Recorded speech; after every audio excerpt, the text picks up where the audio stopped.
My name is Harold Sims, and I'm sometimes called the Catman, and this has been my dream for a long time to have a shelter and sanctuary. I'd like to give you a little bit of a tour of what we've done.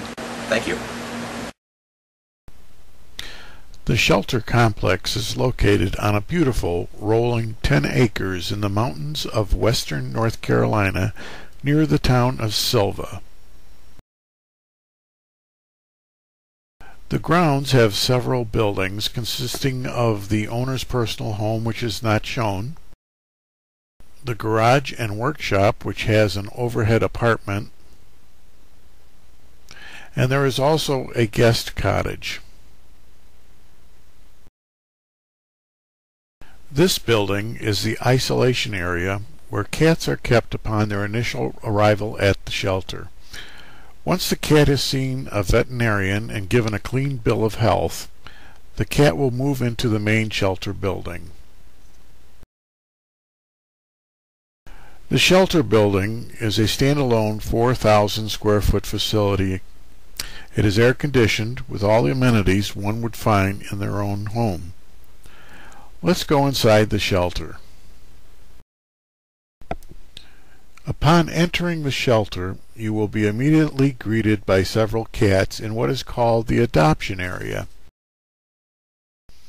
Your first reaction would be, this doesn't look like a shelter.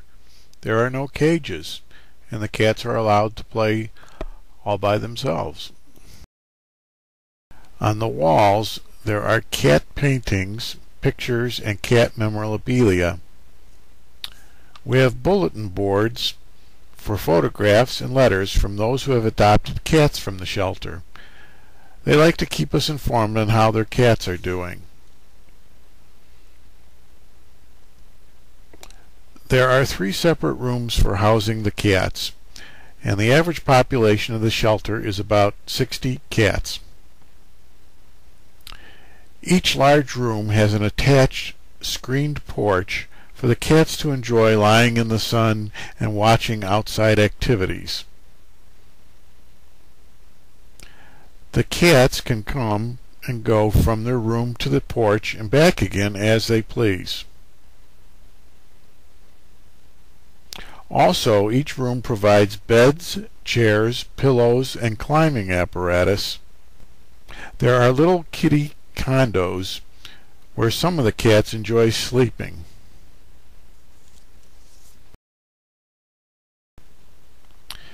Mealtime appears to be the highlight of the day. Here is the Catman's wife, Kay Sims, feeding the cats. The cats receive wet cat food once a day, and the cats have dry food available throughout the day.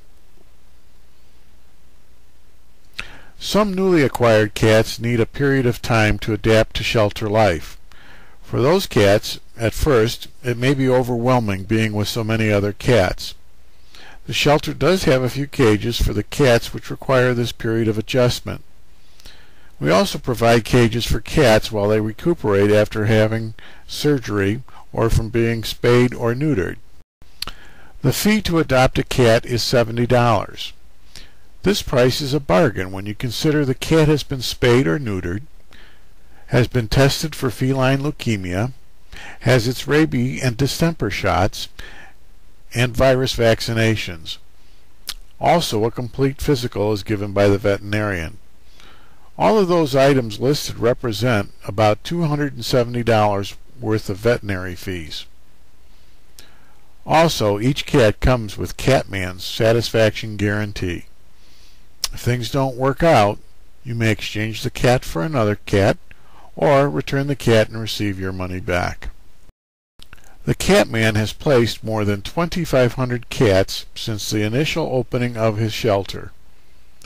There are no employees, there are no salaries, just volunteers, and long work days, 7 days a week by the Catman. Mr. Sims has not had a real vacation in over 9 years. And now, here are a few final words from the Catman himself, Harold Sims. Hello, I'm Harold Sims. I'm the founder and builder of the Catman2 shelter. I'd like you to meet my friend Tarzan here. He's one of our cats up for adoption now. I'd like to thank you for watching the movie we've made, tell you a few more things about Catman2 and what we need in the future. Last April, I turned 72. I've done this for the past 10 years now. It's a mom and pop operation. My wife and I do most of the work. We have a few volunteers that come and go.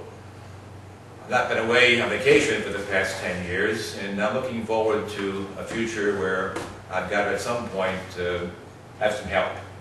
I think what I need to do is to find some way to build up an endowment fund that will be able to create interest, that will give us the ability to hire a shelter manager who will take care of the day-to-day work that's required to operate an operation like this.